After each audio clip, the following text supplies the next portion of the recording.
Bismillahirrahmanirrahim. Assalamualaikum warahmatullahi wabarakatuh. Selamat sore Ibu dosen yang terhormat dan teman-teman lainnya yang berbahagia. Pertama-tama, marilah kita panjatkan puja dan puji syukur atas kehadirat Allah Subhanahu wa Ta'ala karena telah memberikan rahmat sehingga kita dapat mengikuti kelas hari ini walaupun dengan virtual. Perkenalkan, saya Saskia Ayu Ramadhani. Saya di sini bertugas sebagai moderator kelompok 1 dalam diskusi materi konsep dasar ilmu falak. Adapun anggota kelompok saya adalah Ilham Habib Baharudin, Muhammad Riza Maulana, Rosratul Ahza, Astika Amalia, Roy Hermansyah, Cindy Diniati, dan terakhir saya sendiri. Baik teman-teman, langsung saja kita mulai ke sesi yang pertama, adalah pembukaan. Sebelum itu, marilah kita mengucapkan basmalah bersama-sama. Bismillahirrahmanirrahim. Selanjutnya, penyampaian materi. Saya persilahkan untuk pemateri pertama, yakni Muhammad Riza Maulana. Waktu dan tempat disilahkan. Untuk sebab yang pertama yaitu pengertian tentang ilmu falak. Banyak sekali definisi pengertian seputar ilmu falak. Untuk yang pertama yaitu ilmu falak menurut etimologi terdiri dari dua kata yaitu ilm dan falak atau al-falak. Ilm artinya al-ma'rifah yaitu pengetahuan, sedangkan falak atau al-falak artinya al-madar yaitu orbit atau garis tempat perjalanan bintang. Jadi dapat dipahami atau disimpulkan secara lugawi bahwa ilmu falak adalah ilmu pengetahuan tentang orbit, garis edar, tempat beredarnya bintang dan planet-planet. Baik, materi selanjutnya akan disampaikan oleh Ilham Habib dan diteruskan oleh Astika Amalia. Pengertian ilmu falak. Ilmu falak menurut etimologi terdiri dari dua kata, ilm dan falak atau al-falak. Ilm artinya al-marifah yaitu pengetahuan, sedangkan falak atau al-falak artinya al-madar yaitu orbit, garis atau tempat perjalanan bintang. Jadi dapat dipahami secara lugawi bahwa ilmu falak adalah ilmu pengetahuan tentang orbit, garis besar, edar tempat beredarnya bintang dan planet-planet. Lois Makluf menyebutkan bahwa ilmu falak itu menurut etimologi adalah ilmu yang membahas tentang letak benda-benda langit beserta dengan pergerakan dan pengaturannya. Adapun ilmu falak menurut istilah adalah ilmu pengetahuan yang mempelajari lintasan benda langit seperti matahari, bulan, bintang-bintang, dan benda-benda langit lainnya dengan tujuan untuk mengetahui posisi dan benda-benda langit yang lain. Dalam bahasa Inggris disebut practical astronomy. Hamzah Salim Syairofi menegaskan bahwa ilmu falak berarti tempat berputar. Dengan demikian, ilmu falak berarti ilmu pengetahuan tentang tempat berputarnya benda-benda langit. Dalam ruang lingkup kajiannya, ilmu falak disamakan dengan astronomi, yaitu peraturan mengenai perbintangan. Hal ini dapat dipahami dari sisi arti ilmu astronomi itu sendiri, yang menegaskan astronomy is the science of the sun, moon, and planets. Ilmu falak secara terminologi adalah ilmu pengetahuan yang pelajari lintasan-lintasan benda langit seperti matahari, bulan, bintang-bintang, dan benda-benda langit lainnya dengan tujuan untuk mengetahui posisi dari benda-benda langit lain. Sementara itu, menurut Muhammad Wardan, mendefinisikannya sebagai pengetahuan yang mempelajari benda-benda langit seperti matahari, bulan, bintang-bintang. Demikian pula bumi yang kita tempati mengenai letak, bentuk, ukuran lingkaran, dan sebagainya. Dan menurut Zubair Umar Al-Jailani, mendefinisikan ilmu falak sebagai ilmu yang mempelajari benda-benda langit dari segi gerakan, posisi, terbit, dan proses gerakannya. Juga membahas siang dan malam, yang masing-masing berkaitan dengan perhitungan bulan dan tahun, hilal dan gerhana bulan dan gerhana matahari. Dari beberapa definisi yang telah diuraikan di atas, dapat ditarik benang merah bahwa pembahasan dan objek kajian ilmu falak tidak terlepas dari benda-benda langit, baik itu dalam bentuk fisik, benda, dan gerakan, serta kaitan dan hubungan keteraturannya antara satu benda langit dengan benda langit lainnya.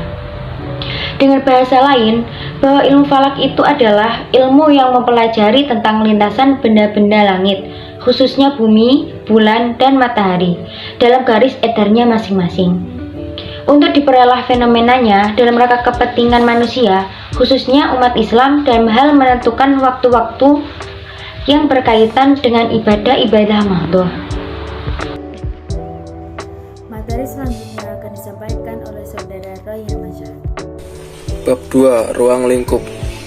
Mengutip buku pengantar ilmu falak oleh Dr. Watni Marpaung, secara garis besar ilmu falak dibagi menjadi dua bagian, yaitu ilmu falak ilmi dan ilmu falak amali. A. Ilmu falak ilmi. Ilmu falak ilmi disebut juga dengan theoretical astronomy. Ilmu ini membahas teori dan konsep benda-benda langit, diantaranya kosmogoni, yaitu ilmu pengetahuan yang mempelajari latar belakang atau asal-muasal kejadian yang terjadi di langit. Kosmologi, yaitu mempelajari bentuk, tata himpunan, sifat-sifat, dan perluasannya daripada jagat raya. Prinsipnya mengatakan bahwa jagat raya adalah sama berdasarkan waktu dan tempatnya. Kosmografi, secara umum ilmu ini lebih banyak membahas soal data-data dan seluruh benda langit seperti jumlah anggotanya. Astrometrik, yaitu cabang ilmu astronomi yang membahas tentang ukuran benda-benda langit dan jarak antara satu dengan yang lainnya. Astromekanik, yaitu cabang dari astronomi yang mempelajari tentang gerak dan gaya gravitasi benda-benda langit dengan hukum dan teori mekanik. Astrofisika, yaitu ilmu yang mempelajari tentang benda-benda langit dengan dilihat dari hukum, alat, dan teori ilmu fisika. B. Ilmu amali, dikenal juga dengan praktikal astronomi. Ilmu falak amali didefinisikan sebagai ilmu yang melakukan perhitungan untuk mengetahui posisi dan kedudukan benda langit antara satu dengan lainnya. Bisa dikatakan ilmu falak amali merupakan ilmu astronomi yang dibahas dari sisi agama. Pembahasannya hanya mengenai peredaran bumi, matahari, dan bulan, sebab peredaran ketiga benda langit inilah yang berkaitan dengan pembahasan ilmu falak untuk pelaksanaan ibadah. Materi selanjutnya akan disampaikan oleh saudari Rosidatul Azhar. Kedudukan ilmu falak secara sederhana yaitu ilmu falak adalah ilmu yang mempelajari tentang tata lintas pergerakan benda langit, khususnya bumi, bulan, dan matahari dalam garis edarnya masing-masing untuk dipelajari fenomenanya dalam rangka kepentingan manusia. Khusus dalam Islam, ilmu ini berguna untuk menentukan waktu ibadah. Bahasan ilmu falak yang dipelajari dalam Islam adalah yang ada kaitannya dengan pelaksanaan ibadah, sehingga pada umumnya ilmu falak ini mempelajari 4 bidang, yakni yang pertama yaitu arah kiblat dan bayangan arah kiblat, yang kedua yaitu waktu-waktu sholat, yang ketiga yaitu awal bulan hijriyah, yang keempat yaitu gerhana matahari dan bulan. Ilmu falak membahas arah kiblat pada dasarnya adalah menghitung besaran sudut yang diapit oleh garis meridian yang melewati suatu tempat yang dihitung arah kiblatnya dengan lingkaran besar yang melewati tempat yang bersangkutan dengan Ka'bah, serta menghitung jam berapa matahari itu memotong jalur menuju Ka'bah. Sedangkan ilmu falak membahas waktu sholat pada dasarnya adalah menghitung tenggang waktu antara ketika matahari berada di titik kulminasi atas dengan waktu ketika matahari berkedudukan pada awal waktu sholat. Pembahasan awal bulan dalam ilmu falak adalah menghitung waktu terjadinya ijtima atau konjungsi, yakni posisi matahari dan bulan berada pada satu bujur astronomi, serta menghitung posisi bulan ketika matahari terbenam pada hari terjadinya konjungsi itu. Pembahasan gerhana bulan adalah menghitung waktu terjadinya kontak antara matahari dan bulan, yakni kapan bulan mulai menutupi matahari dan lepas darinya pada gerhana matahari, serta kapan pula bulan mulai masuk pada umbra bayangan bumi serta keluar darinya pada gerhana bulan. Materi terakhir akan disampaikan oleh saudari Cindy Diniati. Di sini saya akan menjelaskan materi yang terakhir, yaitu manfaat ilmu falak.